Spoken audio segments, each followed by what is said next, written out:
You will hear a number of different recordings, and you will have to answer questions on what you hear. There will be time for you to read the instructions and questions, and you will have a chance to check your work. All the recordings will be played once only. The test is in 4 sections. At the end of the test, you will be given 10 minutes to transfer your answers to an answer sheet. Now turn to Section 1. Section 1. You will hear a student talking to the student accommodation officer at a college. First, you have some time to look at questions 1 to 5.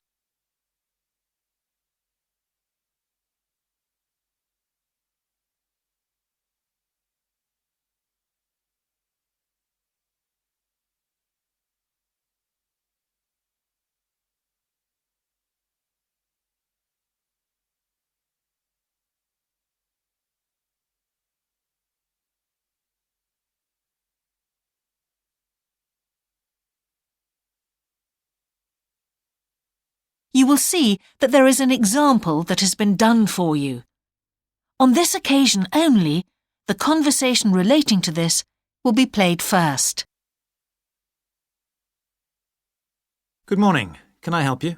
Yes, I've just been accepted on a course at the university and I'd like to try and arrange accommodation in a hall of residence. Yes, certainly. Please sit down. What I'll do is fill in a form with you to find out a little more about your preferences and so forth. Thank you. The student wishes to arrange accommodation in a hall of residence, so hall has been written in the space. Now we shall begin. You should answer the questions as you listen, because you will not hear the recording a second time. Listen carefully and answer questions 1 to 5.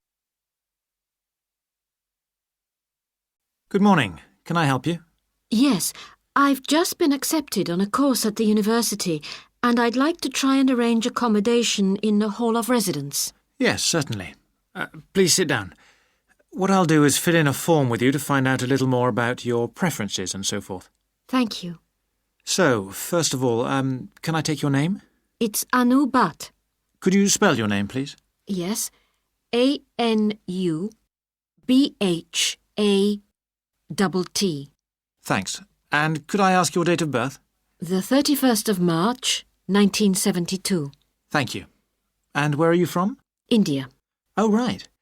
And what will you be studying? I'm doing a course in nursing. Right, thank you. And how long would you want to stay in hall, do you think?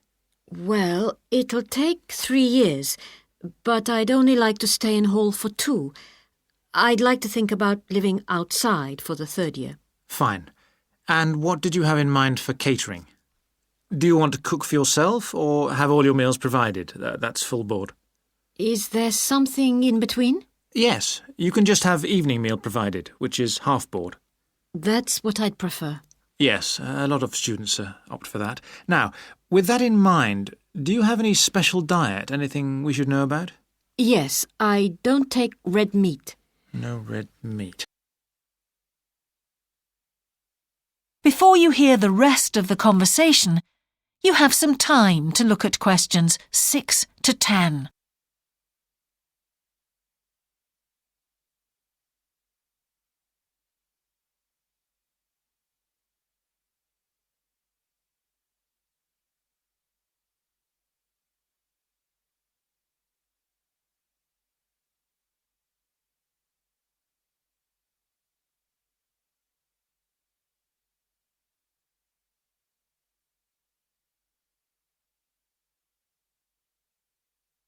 Now listen and answer questions 6 to 10.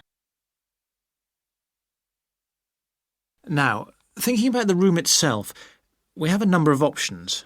You can have a single study bedroom or you can have a shared one. These are both what we call simple rooms.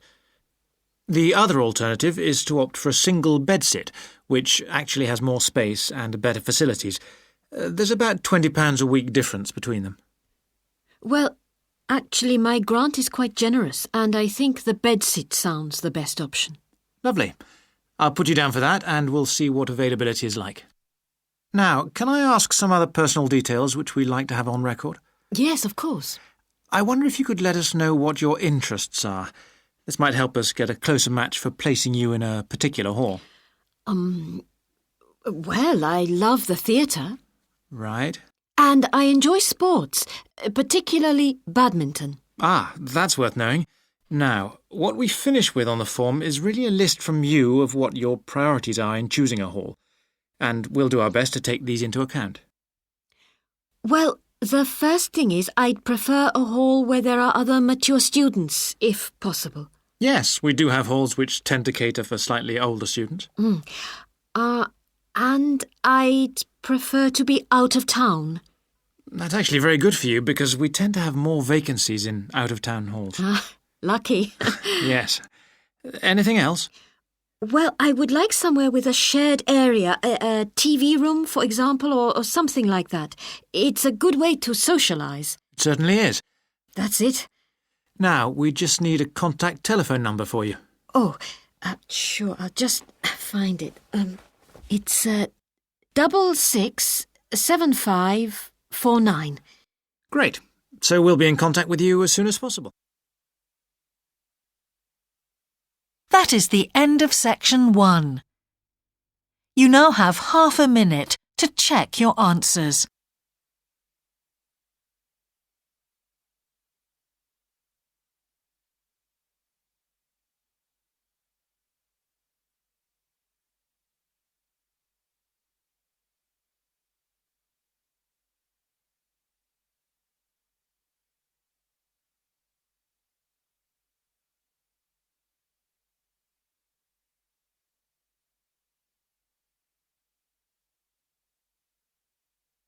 Now turn to section 2.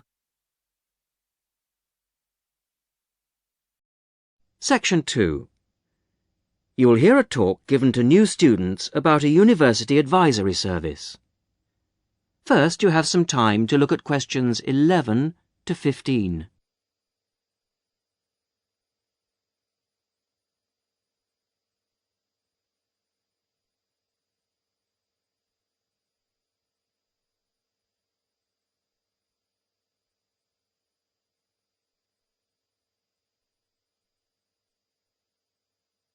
Now listen carefully to the first part of the talk and answer questions 11 to 15.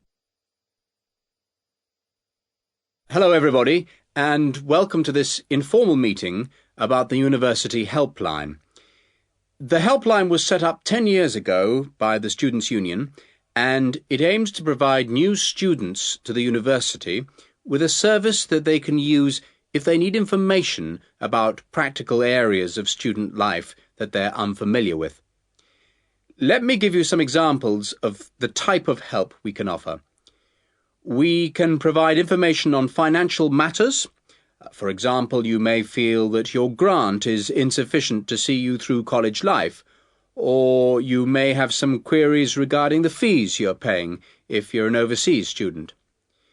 In both cases, the helpline would be able to go through things with you and see what the outcome might be.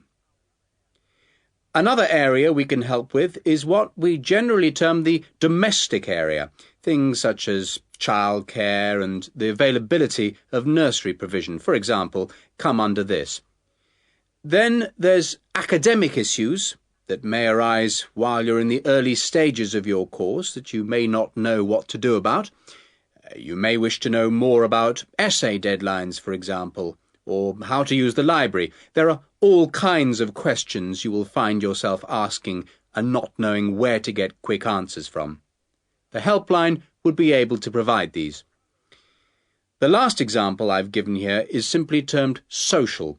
And yes, there is a lot of social life here, but you may have a particular interest you wish to pursue, or you may wish to participate in outings or trips if you don't know many people at the moment. Before you hear the rest of the talk, you have some time to look at questions 16 to 20.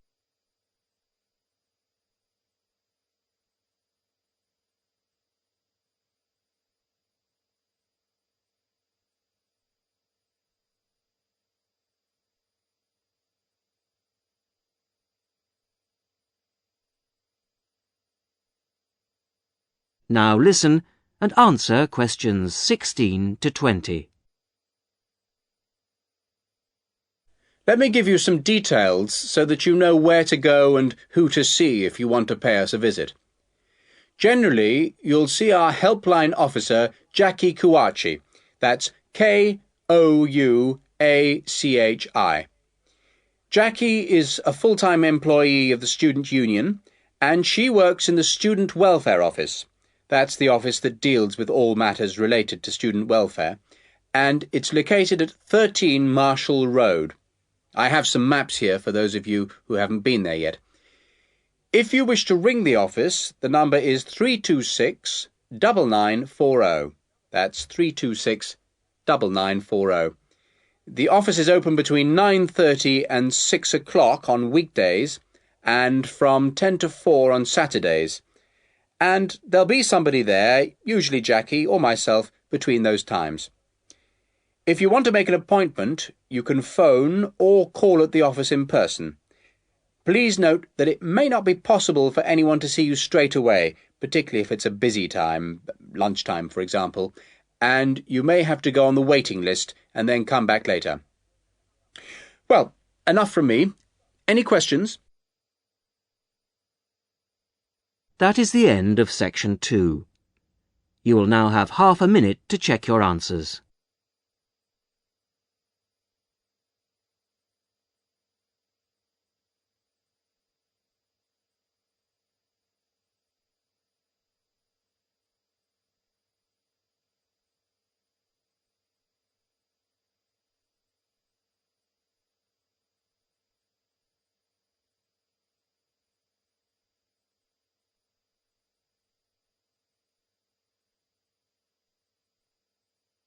Now turn to section 3. Section 3. You'll hear a conversation in a university student services office. First, you have some time to look at questions 21 to 25.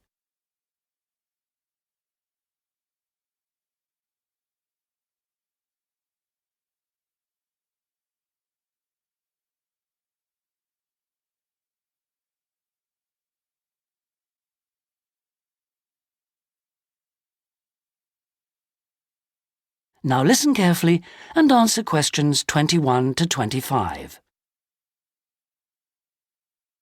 Hello, I'm Dawn Matthews. Yes, hello. I've been referred to you because I'm inquiring about the refresher courses that you run. I'd like to find out a bit more about them. OK. Well, we run quite a few different short courses for students who are either returning to study or studying part-time. Tell me about your situation. Well, I think that I really need some help in preparing for the coming semester, especially to build up my confidence a bit and help me study effectively because, you see, I've been out in the workforce for nearly 12 years now, so it really is a long time since I was last a student. Yes, it can seem like a long time, can't it? Well, let me start by telling you what courses we have that might suit you. Are you an undergraduate or a postgraduate, arts or sciences? Undergraduate, and I'm in the business faculty. Right then. Well, first of all, there's our intensive Study for Success seminar on the 1st and 2nd of February. Mm-hmm. It's aimed at students like you who are uncertain about what to expect at college and looks at a fairly wide range of approaches to university learning to motivate you to begin your study and build on your own learning strategies. That sounds good. What are some of the strategies that are presented?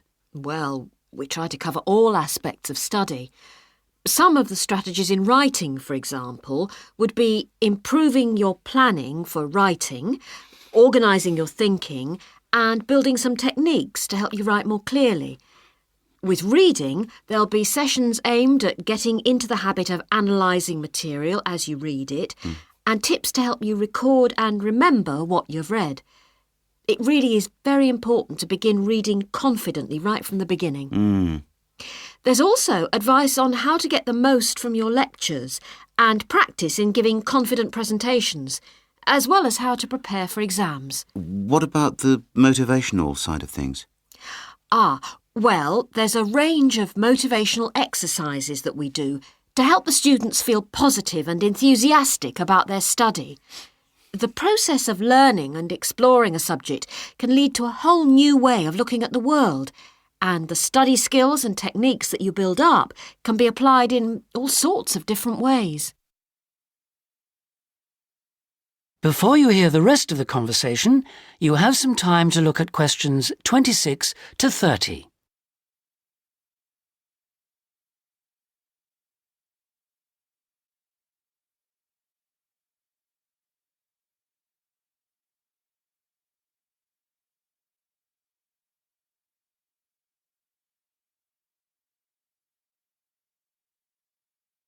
Now listen and answer questions 26 to 30. Actually, I'm very excited about the whole thing of taking up studying again, but, I'm a little nervous about whether I'll manage to get everything done. I suppose it's the same for all mature students. Of course it is. Two of the key components of the course are time management and overcoming procrastination. People discover that once they learn to plan their days, all the work can be accomplished and there'll still be time for leisure. Is there an enrolment fee? Well, just a minute, let's see. The cost is £30, which includes all course materials and morning tea. You have to arrange your own lunch. Well, that wouldn't be a problem. I already make sandwiches for my 3 kids and my wife and myself every day. I won't have to change my routine. No. Now, I need to tell you that this is a very popular course and it's essential that you book well ahead of time. In fact, the course convener tells me that there are only 5 places left. What other course might be good for me? There is one other that you could benefit from. It's simply called Learning Skills for University Study and is on 3 consecutive mornings, starting on a Monday from 9 to 12, and costs £25. This is aimed at upgrading the study skills most school leavers have and help them cope with the increased demands of university study. It focuses mainly on making students more responsible for their own success. What sort of things are covered in this course?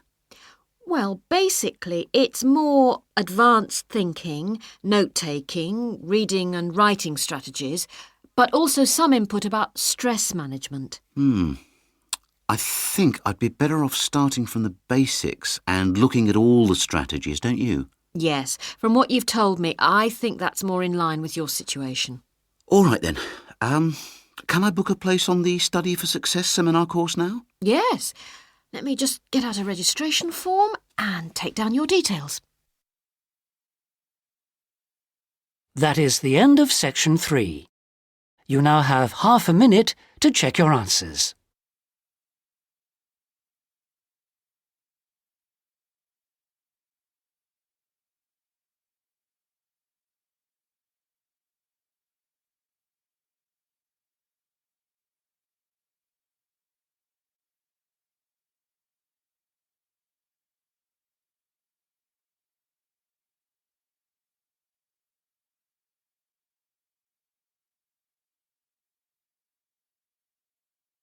Now turn to section 4.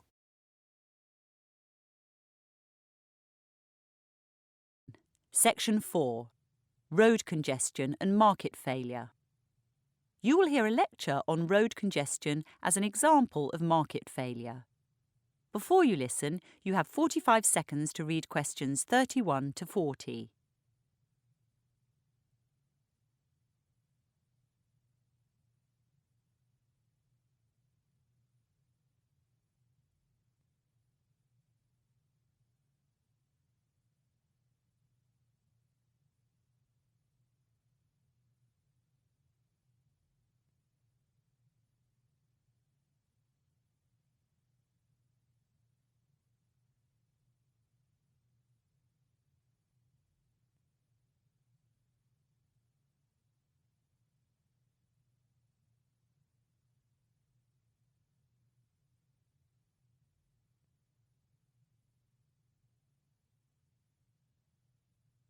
Sorry I'm late.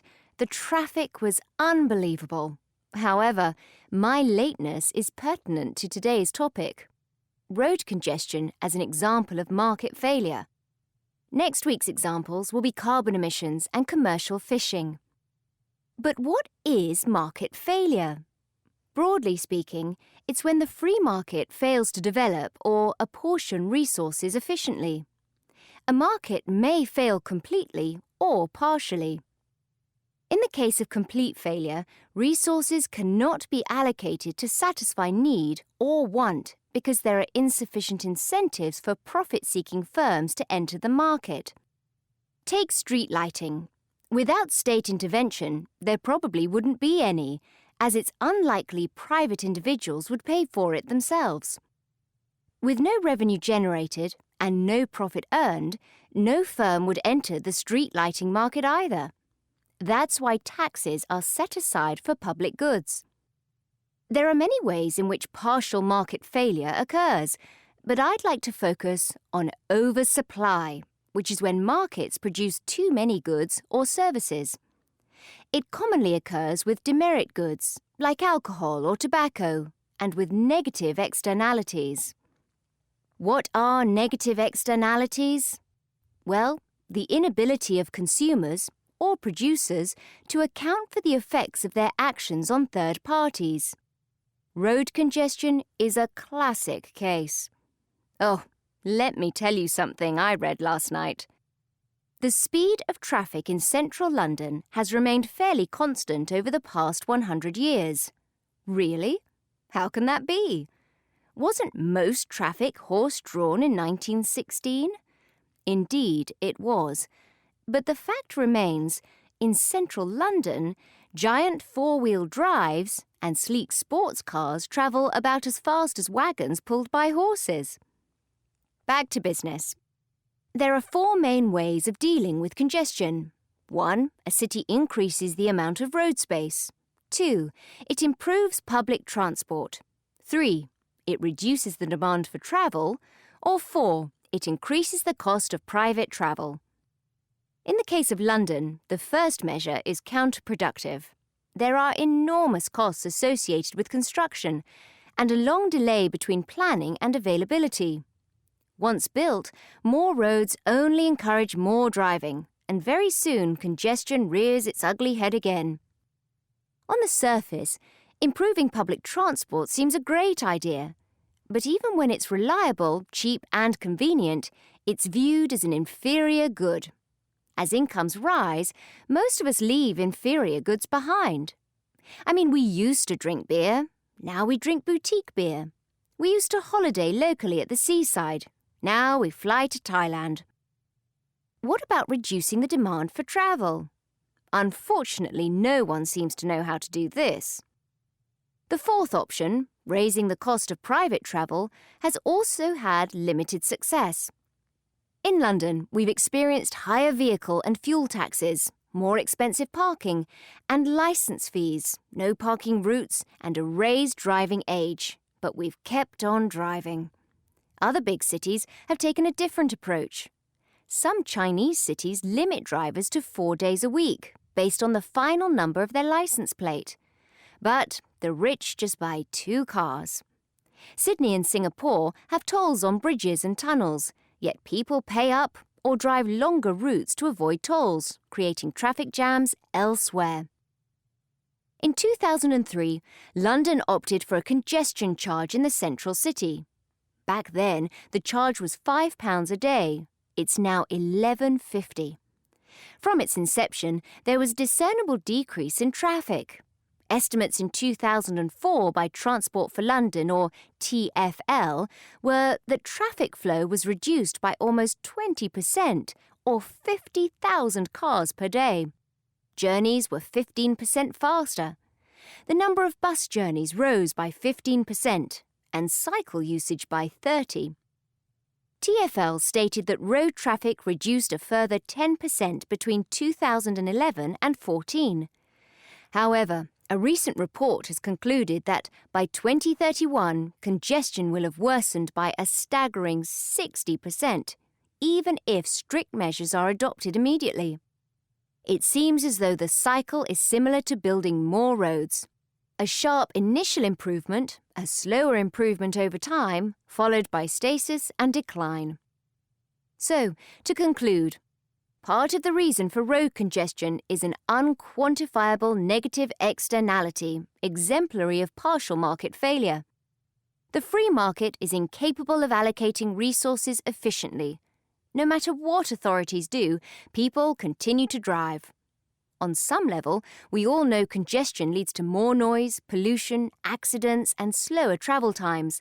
But cars are cheap and their outlay is fixed. Principally, we drive because we don't consider our actions in relation to anyone else's. And even if we did, I'm not sure most people would care.